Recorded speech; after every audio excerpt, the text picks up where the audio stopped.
지금 보고 있습니다. 그리고 또 갑자기 참을 수 없는 고통이 찾아옵니다. 날씨 너무 좋다. 정말 좋다. 왜? 빨리 와. 남모를 고민이 또 찾아왔군요. 화장실 때문에 또 깼어? 어허, 오늘 밤도 화장실 신세네요. 화장실만 찾지 말고 전문의를 찾아가자. 과민성 방광 증상, 이제 참지 말고 가까운 병원을 찾아 상담받으세요. 참지 말고 찾자. 과민성 방광 증상 전문의를 찾아가세요.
귀한 찬양 감사드립니다. 오늘 우리에게 주시는 하나님의 말씀을 함께 봉독하겠습니다. 오늘 주시는 말씀은 구약성경 역대하 14장 6절에서 13절까지의 말씀입니다. 역대하 14장 6절에서 13절의 말씀을 한 절씩 교독하도록 하겠습니다. 제가 먼저 6절을 읽겠습니다. 여호와께서 아사에게 평안을 주셨으므로 그 땅이 평안하여 여러 해 싸움이 없은지라 그가 견고한 성읍들을 유다에 건축하니라. 아사가 일찍이 유다 사람에게 이르되 우리가 우리 하나님 여호와를 찾았으므로 이 땅이 아직 우리 앞에 있나니 우리가 이 성읍들을 건축하고 그 주위에 성곽과 망대와 문과 빗장을 만들자. 우리가 주를 찾았으므로 주께서 우리 사방에 평안을 주셨느니라 하고 이에 그들이 성읍을 형통하게 건축하였더라. 아사의 군대는 유다 중에서 큰 방패와 창을 잡는 자가 30만 명이요 베냐민 중에서 작은 방패를 잡으며 활을 당기는 자가 28만 명이라. 그들은 다 큰 용사였더라. 구스 사람 세레가 그들을 치료하여 군사 100만 명과 병거 300대를 거느리고 마레사에 이르매 아사가 마주 나가서 마레사의 스바다 골짜기에 전뇨를 갖추고 아사가 그의 하나님 여호와께 부르짖어 이르되 여호와여 힘이 강한 자와 약한 자 사이에는 주밖에 도울 줄 리가 없사오니 우리 하나님 여호와여 우리를 도우소서. 우리가 주를 의지하오며 주의 이름을 의탁하옵고 이 많은 무리를 치러 왔나이다. 여호와여 주는 우리 하나님이시오니 원하건대 사람이 주를 이기지 못하게 하옵소서 하였더니 여호와께서 구스 사람들을 아사와 유다 사람들 앞에서 치시니 구스 사람들이 도망하는지라. 아사와 그와 함께한 백성이 구스 사람들을 추격하여 그랄까지 이르매 이에 구스 사람들이 엎드러지고 살아남은 자가 없었으니 이는 여호와 앞에서와 그의 군대 앞에서 패망하였음이라. 노력한 물건이 매우 많았더라. 아멘. 오늘 말씀을 통해서 하나님의 간절하고도 지극한 심정을 깨닫기를 바랍니다. 요즘 세상에 온통 화가 나 있어요. 그런데 우리가 예수 믿는 증거가 뭐겠어요? 오늘 앞에 예배 마치고 난 다음에 우리 좀 이렇게 기도하고 대화를 하는데 사랑의 교회에 오면 성도들이 다 이렇게 웃는 얼굴이다 그렇게 했어요. 안 그런 분들은 지금 다 웃는 얼굴이다. 우리가 세상 앞에 온통 화가 나, 우리나라만 화가 나 있는 게 아니에요. 지금 유럽도 화가 나 있고 아프리카도 화가 나 있고 미국도 지금 화가 나 있고 막 그래가지고 가는 데마다 사람들이 굳어져 있어요. 근데 여러분, 내가 예수를 믿었다, 신앙을 가졌던 증거가 뭐예요? 여러분 얼굴이 지금 다 달라지시네요 지금. 왜 처음부터 그렇게 안 하세요? 저도 마찬가지고. 오늘 참 암예배 때 전력 투구를 하다 보니까 굳어질 수가 있는데 오늘 우리 모두에게, 저에게는 제 입장에서는 그런데 예수님만이 주실 수 있는 진정한 기쁨, 웃음 넘쳤으면 좋겠어요. 늘 얘기하지만 증오가 기쁨을 못 이깁니다. 증오가 기쁨을 못 이깁니다. 미움이 사랑을 못 이깁니다. 오늘 그 신앙의 본질을 좀 확인할 수 있도록 은혜 주시면 좋겠습니다. 사람마다 그의 생애를 통하여 어떤 그 신앙의 난관이 꼬림이 있을 때마다 이 장애물을 돌파하는 그런 붙잡는 평생의 말씀이 있어요. 마르틴 루터와 함께 종교개혁 시대에 그 참 귀한 사역을 했던 필립 멜랑톤이라고 있어요. 그는 늘 평생에 로마서 8장에 있는 것처럼 하나님이 나를 위하시면 누가 나를 대적하랴.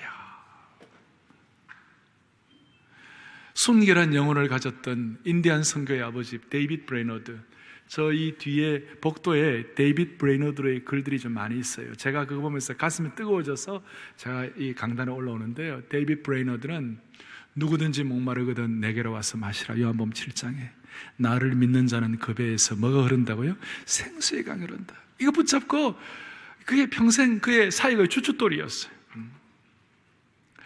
흑인 노예로서 있다가 처음으로 흑인으로 박사받았고 흑인 농업과학자였던 조지 워싱턴 카버, 닥터 카버는 그가 어려운 일이 있을 때마다 너는 범사의 여호와를 인정하라. 잠언 3장에 그가 너를 지도하시리라. 범사의 그를 인정하라. 지도하시리라. 그거 하나 가지고 땅콩 박사, 땅콩 하나에서 추출된 걸 가지고 참 세계 많은 사람들에게 축복이 되는 그런 역할을 했습니다.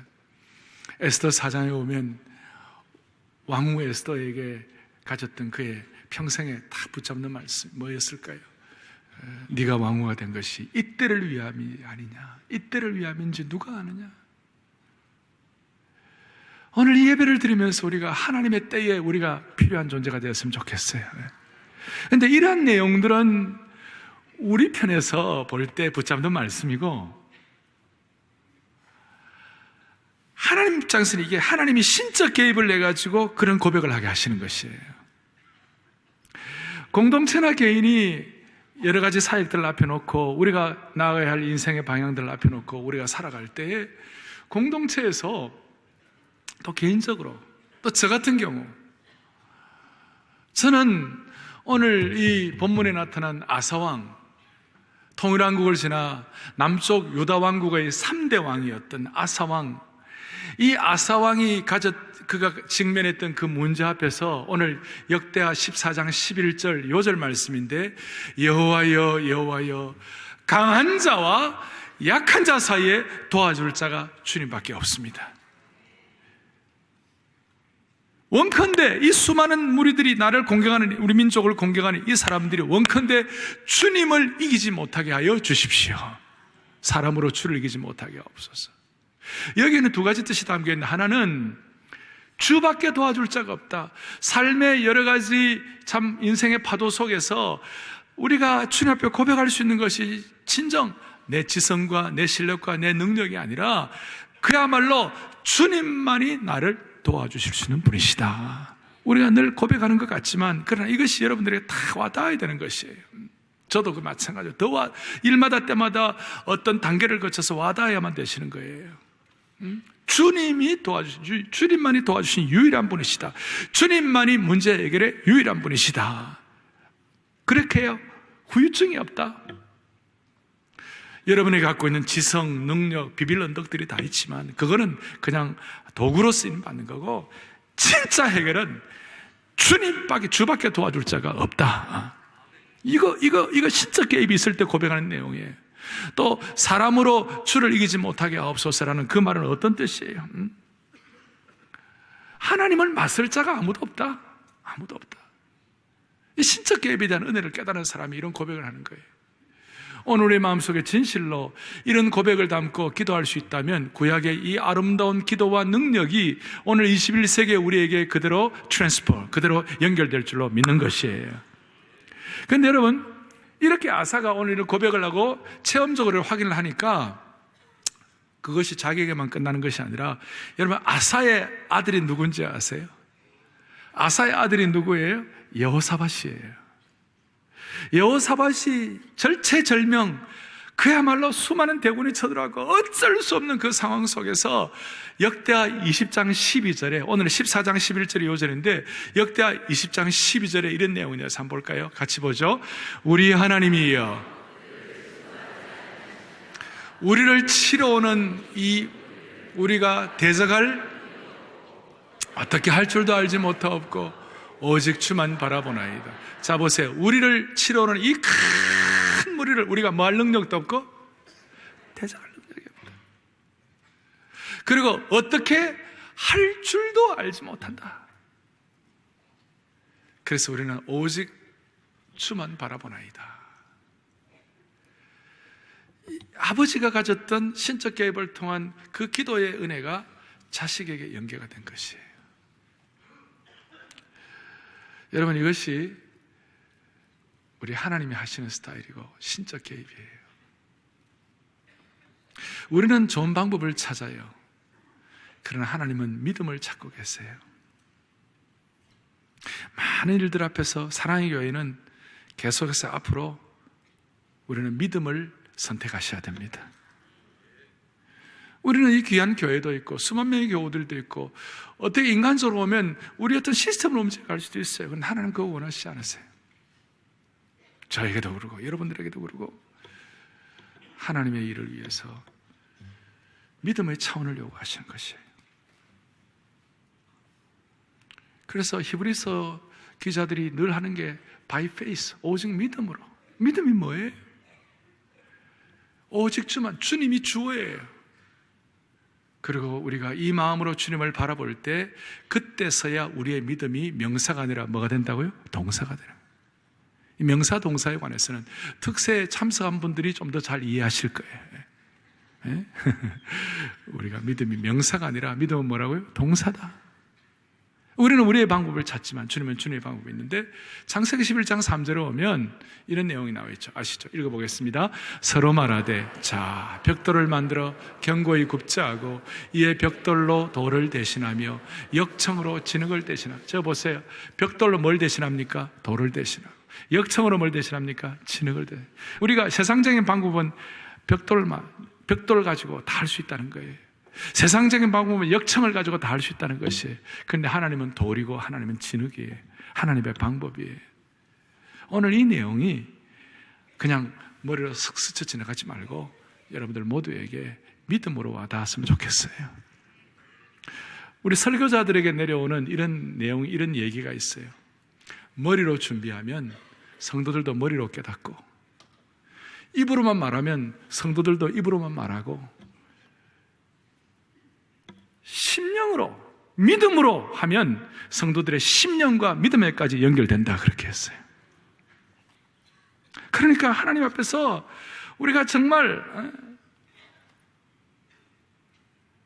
이 말씀이 여러분들과 저에게 머리로만 끝나지 말고 믿음과 심령으로 파고들었으면 좋겠어요. 파고들고 전달됐으면 좋겠어요. 자, 첫 번째 오늘 핵심. 하나님께서 이 아사왕의 이 스토리를 통해 신적 개입 반복. 지난번에 제가 아브라함을 통한 신적 개입을 얘기해 드렸고, 오늘은 아사왕을 통해, 오늘은 아짜 돌림입니다. 아브라함 아사인데 이 아사를 통해 우리에게 깨닫게 하시는 중요한 첫 번째 원칙, 그것이 뭔가? 모든 인간들은요 다 갖추면 하나님 신뢰하기가 쉽지가 않아요. 모든 인간들은 앞뒤 좌우가 다 형통하고 모든 것이 평안하고 잘 되면요 하나님 신뢰하기가 쉽지 않아요. 여러분들은 지금 안 그러신 것처럼 미소를 짓고 저한테 보고 계시는데요, 우리가 다 그런 성향이 있어요. 아사왕은 개혁군주였어요. 3절, 2절, 3절 보면 우상을 없이하고 태양산당을 없이하고 하나님을 정말 찾고 절실히 찾고 기도를 잘 집중해서 하는 사람이었어요. 투명하게 주님 앞에 메어 달리는 그런 기도의 사람이었어요. 4절에도 하나님을 찾는다는 말이 나오고 7절에도 이렇게 나와 있죠. 아사가 일찍 유다 사람에게 이르되 우리가 우리 하나님 여호와를 뭐 했어요? 찾았으므로. 그래서 이 아사가 개혁군주로서 하나님을 잘 찾고 잘 했어요. 하니까 하나님을 찾고 정말 그렇게 하는 사람에게 하나님은 은혜를 주시고 하나님이 말씀과 기도에 응답을 주시는 거예요. 어떤 응답을 주시는가? 5절 유다 모든 성읍에서 산당과 태양상을 없이 하면 나라가 그 앞에서 뭘 누렸다고요? 평안함을 누렸어요. 6절에 보니까 여호와께서 아사에게 뭘 주셨어요? 평안을 주셨으므로 그 땅이 평안하여 여러 해 싸움이 없은지라 그가 견고한 성읍들을 유다에 건축하니라 그렇게 했어요.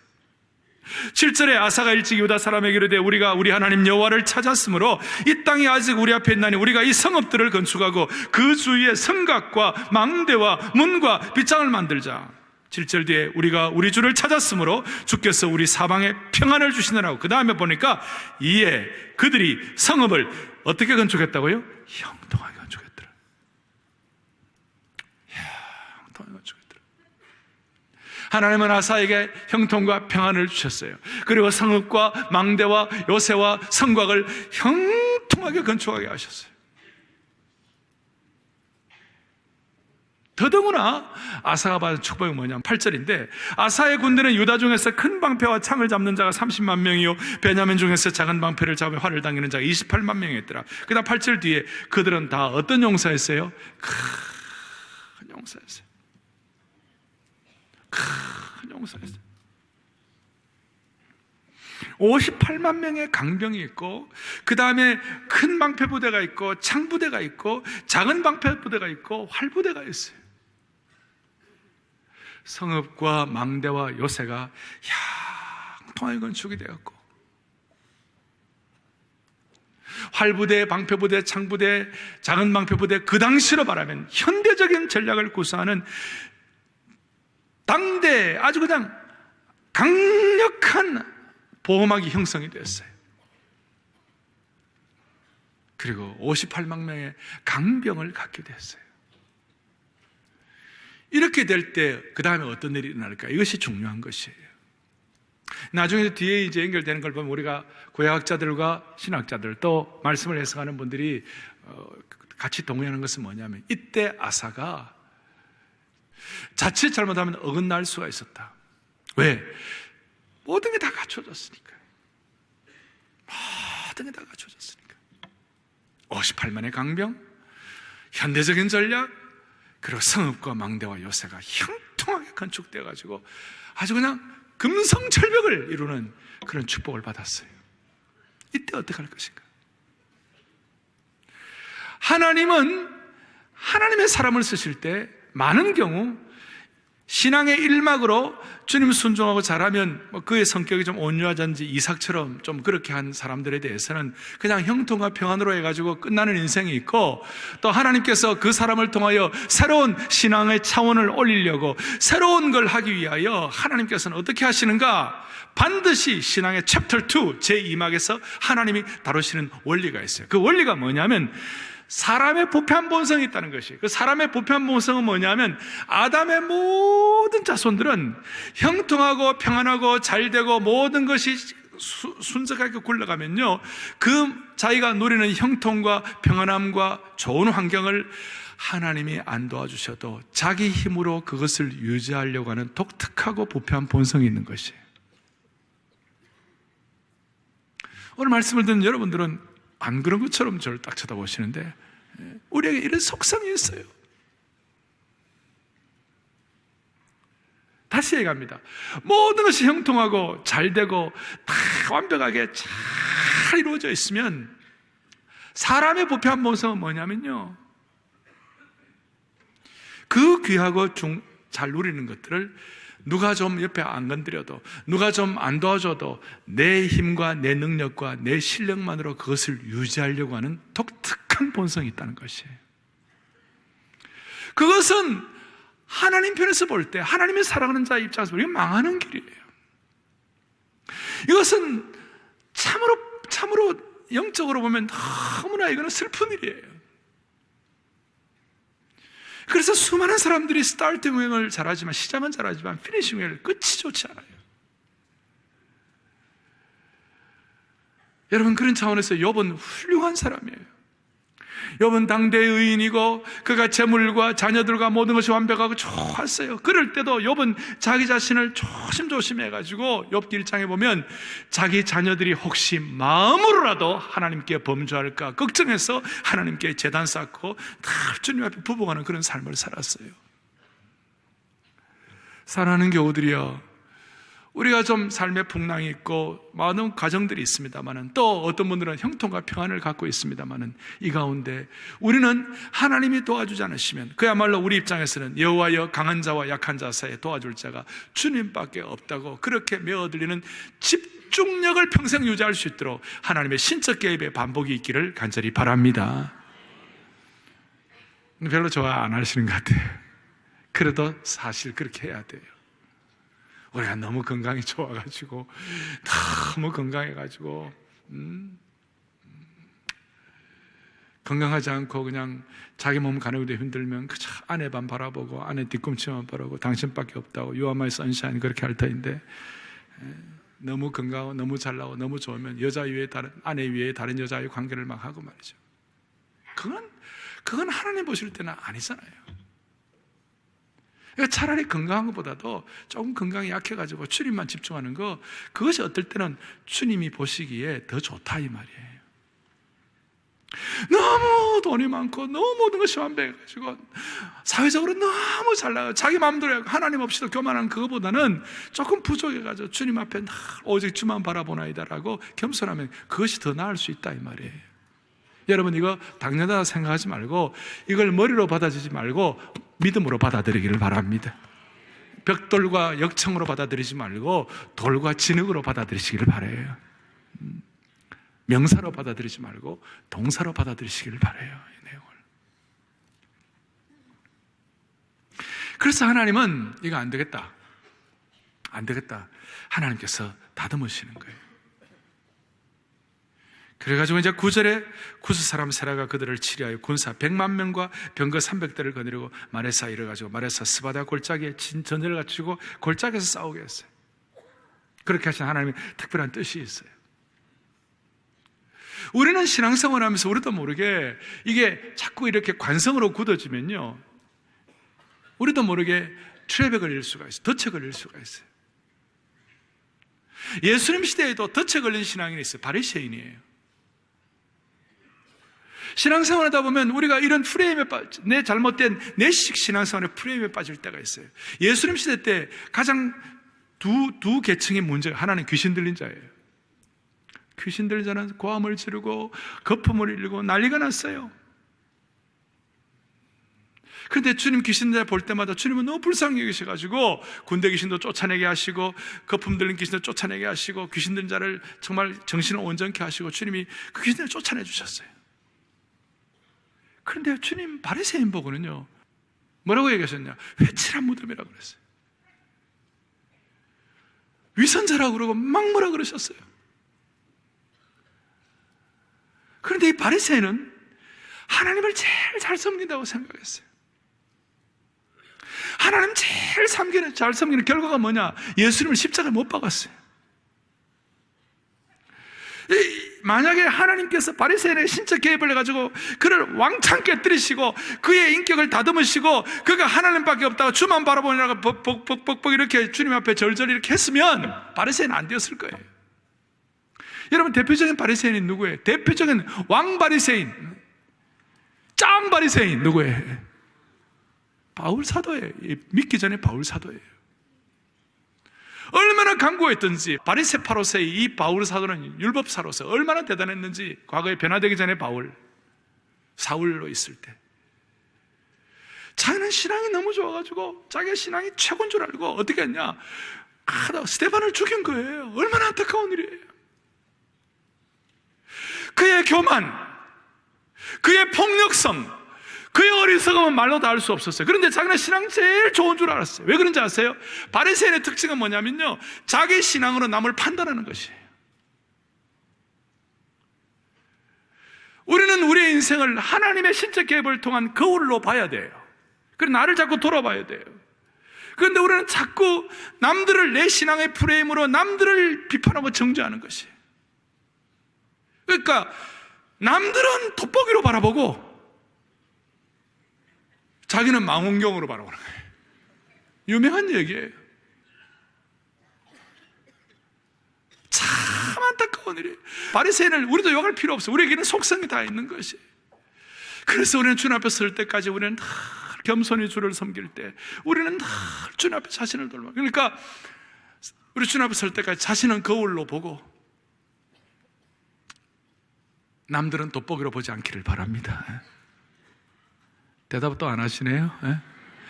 자신은 현미경으로 보고 남들은 망원경으로 봐야 되는데 자신은 망원경으로 보고 남들은 현미경으로 보는 것이에요.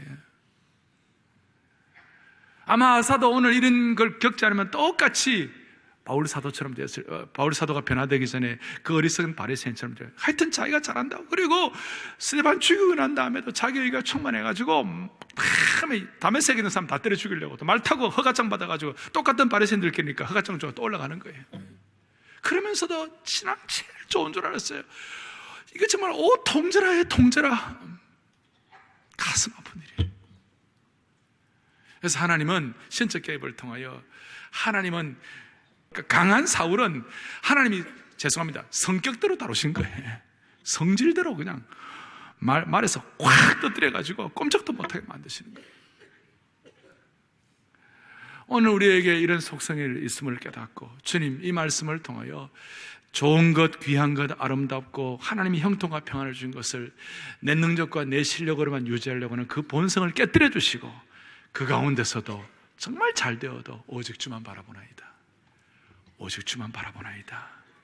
거기에 신앙의 깊이가 생기고 거기에 참된 겸손이 있고 거기에 다듬어짐이 있고 영적인 머추리티, 그리고 아무리 어려워도 제가 서두에 낸 대로 웃음을 놓치지 않을 수가 있는 것입니다. 평안한 얼굴에. 이번 특세에 우리 하 목사님 오셨는데 그분은 기업가이자 목사 아닙니까? 앞으로 참 독특한 어떤 역할인데요, 그 얼굴에 나름대로 자연스러운 미소가 있어요. 여러분, 심장을 2번이나 갈았어요. 제가 그냥 설명하는 게 아니라 남의 심장을 첫 번째 자기 심장 떼내고 남의 심장으로 한번 갈고 또 그게 안 되니까 또 한 번 더 갈았어요. 여러분, 심장 2번 갈면 이런 맨날 다니까 그런데 얼굴에 평안함이 있고. 이번에 서울대학교 졸업식 가갖고 마지막 졸업식 그 커맨스먼트 스피치를 했대요. 근데 여러분, 대학교 졸업식 가면 요즘은 말도 안 듣고 자기들 떠들고 막 그러잖아요. 근데 서울대학교 지난 20년 졸업식 역사상 처음으로 이분 말에 사람들이 다 집중을 했대. 동사로 사니까 그게 와 닿는 거예요. 자, 하나님이 그러면 어떻게 우리의 이 본성을 다루시는가? 우리가 감당할 수 없는 걸 가지고 다뤘어요. 아사에게 구스 사람 사라, 구스의 지도자가, 에초피아의 지도자가 100만 명의 대군을 가지고 올라왔어요. 만약에 한 5만 명이나 10만 명쯤 데리고 왔으면 아사가 좀 코웃음 쳤을 거예요. 무슨 5만 명, 10만 명 가지고 우리 58만 명의 강군을 이길 것인가, 이렇게 생각했을 거예요. 그리고 더 기가 막힌 것은 병거 300대, 철병거 300승을 가져왔어요. 아까 아사가 활부대, 장부대, 작은 방패부대, 큰 방패부대, 그 당시로서는 현대적인 전략을 구사한다고 그랬어요. 자기 어떤 노하우를 가지고 우리는 뭐 늘 이긴다 이렇게 생각했는데 철병거 300대가 오니까 이거는 그냥 완전히 그냥 그 앞에서 꼼짝을 못하는 거예요. 구약학자들은 아사의 그때 활부대, 창부대, 방패부대는 대개 청동기로 그 무구들을 갖추었다. 청동기 무구다. 그런데 이 철병거는 이 철기 문화다. 그러니 그 강한 철 앞에서 청동기는 다 깨져나가는 거예요. 꼼짝도 못하는 거예요. 자기가 최고로 자신했던 것이 아무것도 아닌 거예요. 더더구나 스바다 골짜기의 전쟁을, 싸움 장소가 어디냐? 골짜기에서 싸우게 한 거예요. 만약에 저들이 100만이 쳐들어오더라도 자기가 성읍과 망대와 요새와 성곽을 형통하게 건축했기 때문에 그 안에서 농성하고 그 안에서 한 달이고 2달이고 6개월이고 버티고 있으면 100만 명 들어왔는데 그 보급부대 누가 다 보급할 거예요? 뭐 에초피아에서 올라오면 얼마나 올라오겠어요? 아마 제풀에 지쳐서 떨어져 나갈 거예요.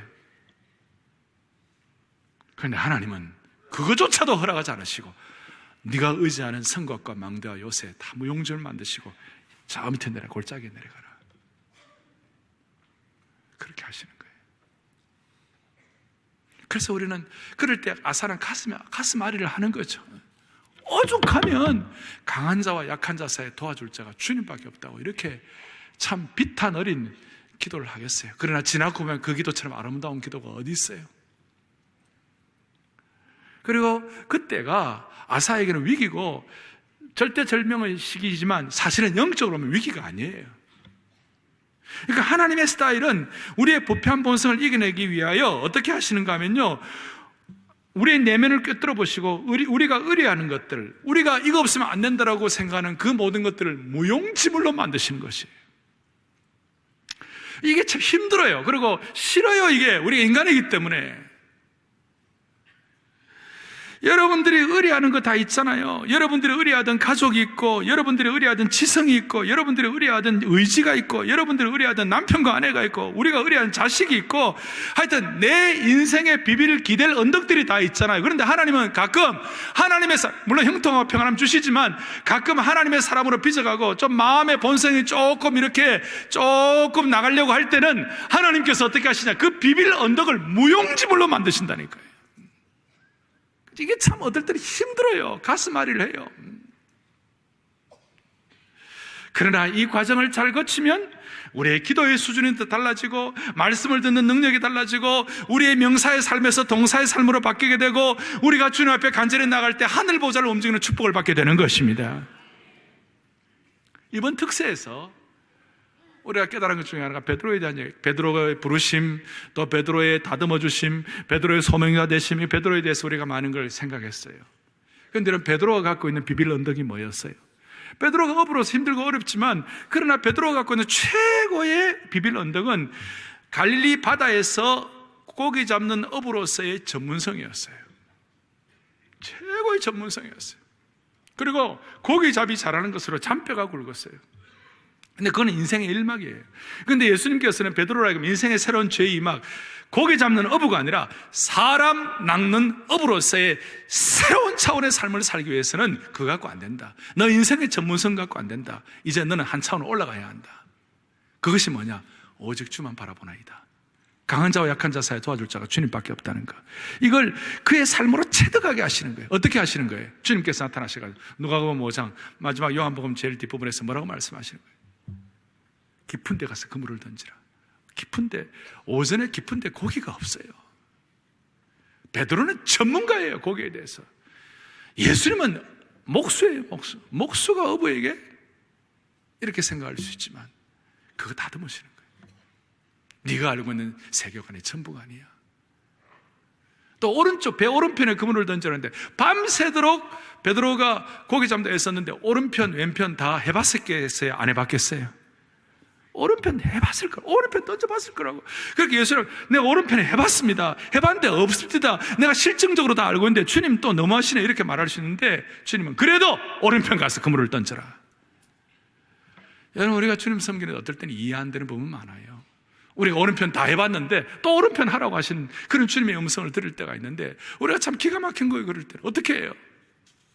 그렇지만 그때 우리가 사람 낚는 어부가 되기 위해서는, 고기 잡는 어부가 아니라 사람 낚는 어부가 되기 위해서는 그 과정이 필요하다고 생각하시는 거예요. 오늘 주님이 이 시대, 오늘 이 상황, 저와 우리 공동체와 여러분 가정에 깊은 데가 그물을 던져라, 말이 안 된다고 생각하는 그 문제, 그리고 오른편에 그물을 던져라는 그것이 무엇인지 주님께서 머리가 아니라 마음으로, 믿음으로 확인할 수 있는 그런 내용들이 있었으면 좋겠어요. 그래서 이 신적계의 반복의 중요한 정점 중에 하나는 내가 의뢰하던 성읍, 망대, 요새, 현대적인 전략, 그 모든 것들을 완전히 무용지물되게 하시고 뒤끝이 타게 하셔서 주님만 의뢰하게 하시는 거예요. 여러분, 뒤끝 한다는 말 아십니까? 대학 입시 딱 장소에 가고, 요즘은 인터넷으로 하니까 거기 딱 가고 떨어진 경험 있으십니까? 내 이름 없을 때 여러분 뒤끝이 안 탑니까? 늘 합격해가지고 늘 할렐루야 이렇게만 사셨어요.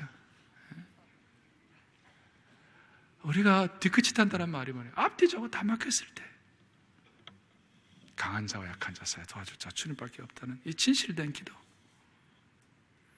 이럴 때 우리는 자기 죽음이 선언되고 여기서 예수 그리스도의 십자가의 비의 신비한 의미를 깨닫게 되는 것입니다. 십자가의 깊은 신비가 무엇입니까? 자기 깨어짐이에요. 내 능력과 내 실력과 내 군대와 내 망대와 내 요새와 내 지혜로 주님을 섬기는 것이 아니라 주님이 나를 깨뜨리셔서 주님이 내 속에서 일하기를 원하시는 것입니다. 이건 아무리 강조해도 지나치지 않습니다. 지나치지 않아요. 주님의 전공은 신적 개입의 반복을 통해서 사람들을 깨뜨리셔서 주께서 우리 속에서 대신하여 일하기를 원하시는 것이에요. 이게 신적 개입 반복의 패턴이에요. 우리는 여기서 깨어짐에 대한 세상의 원리와 신앙의 원리가 얼마나 다른지를 보아야만 할 것이에요. 이 세상은 깨어질수록 가치가 하락됩니다. 수억 원에 이르는 자기가 있을 때, 그 자기가 깨어질 때 그 가치는 땅에 떨어지는 것이에요. 그런데 신앙의 경우는 깨어질수록 가치가 더 올라가는 것이에요. 이 신앙은 역설이에요. 우리는 여기에 눈을 떠야 되는 거예요. 세상은 깨어질수록 가치가 없고 쓸모가 없지만 신앙세계는 깨어질수록 하나님께서 쓸모 있는 존재로 만드시는 것이에요. 제가 그냥 하는 말씀이 아니고 눈물의 선지자 예레미야에게 하나님께서 그에게 깨닫게 하시는 거예요. 예레미야 18장 4절에 이런 내용이 나옵니다. 읽어보겠습니다. 진흙으로 만든 그릇이 토기장의 손에서 터짐에 그가 그것으로 자기의 의견에 좋은 대로 다른 그릇을 만들더라. 토기장이, 예레미야가 토기장에 가서 하나님께서 가보라 그랬어요. 토기장에 보니까 그릇인데 그릇이 막 터지고 깨어지는 거예요. 그런데 그 깨어지고 터진 그릇을 가지고 그 토기장이가 다른 그릇을 만들어요. 어떻게 만들어요? 18장 6절 보겠습니다. 6절 여호와의 말씀, 우리 크게 합독하겠습니다. 다시 한번 여호와의 말씀이니라. 이스라엘 족속아, 이 토기장이가 하는 것 같이 내가 능히 너희에게 행하지 못하겠느냐? 이스라엘 족속아, 진흙이 토기장의 손에 있음 같이 너희가 내 손에 있느니라. 아멘. 네. 토기장이가, 하나님이 토기장이가 되셔가지고 깨어지고 금간 그 토기를 새롭게 하나님이 원하시는 그런 고기 잡는 어부에서 사람 낚는 어부로 정말 내 힘과 내 능력으로 유지하려고 하는 그 본성을 깨뜨리셔가지고 주만 바라보이나이다는 그 수준으로 주님이 올려주시고 토기장의 손에서 우리를 다듬어 주시는 것이에요. 멋있는 거예요. 힘들지만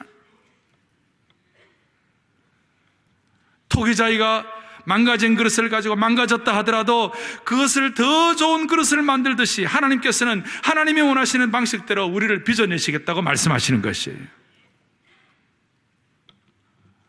이 세상은 우리의 실수나 흠이나 상처가 많을수록 우리를 외면합니다.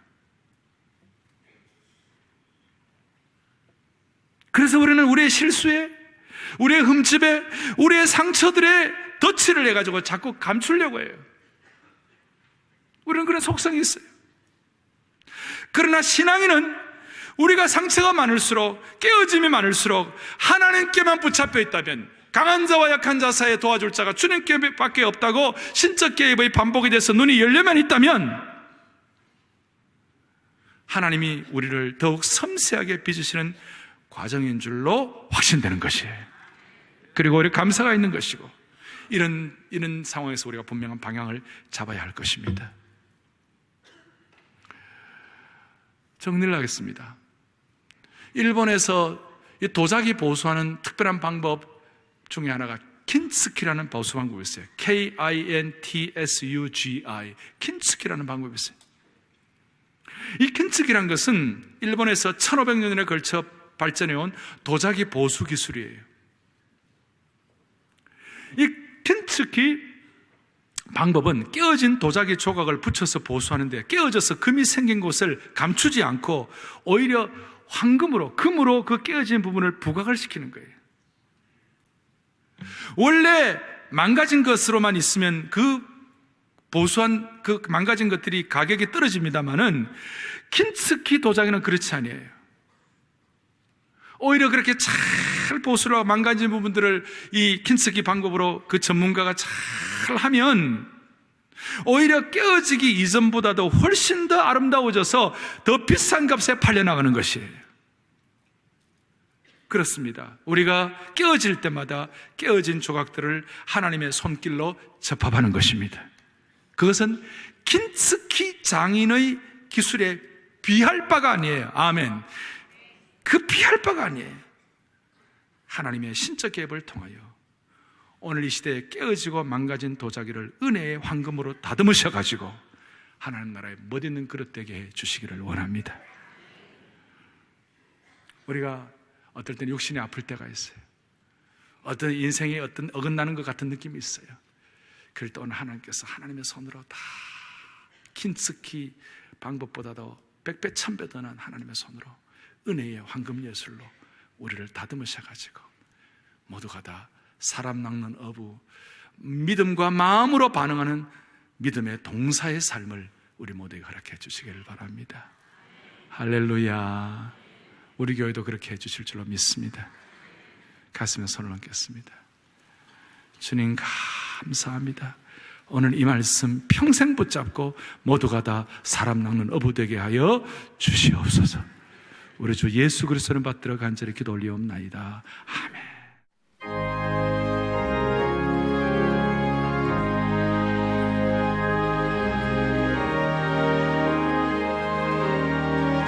1절 3절 4절 합니다. 인내하신 구세주여 내 말 들으사 죄인 오가실 때에 날 부르소서. 주여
말씀 생각하며 나의 하나님 나의 하나님 나의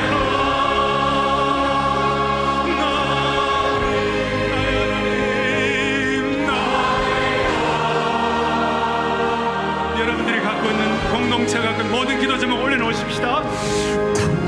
구원의 뿌리시여 나의 산성이라 나의 산성. 괜찮으시다면 다 두 손을 번쩍 들고 나의 하나님 나의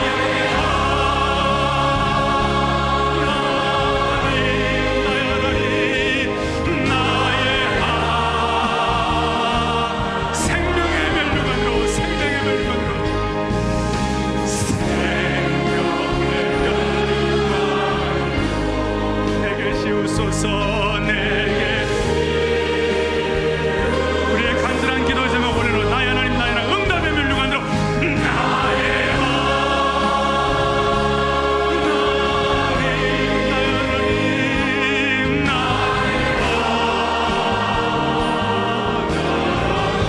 응답의 멸류관으로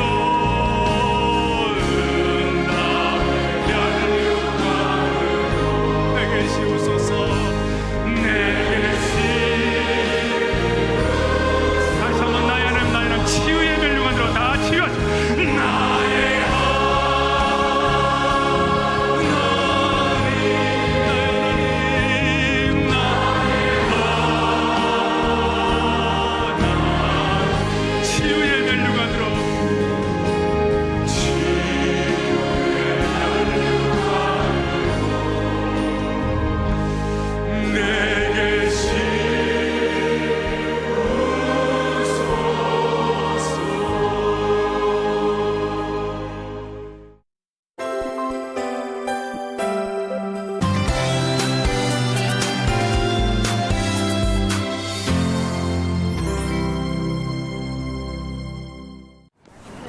지난 22일 시작된 사랑의 교회 봄 특별 새벽 부흥회.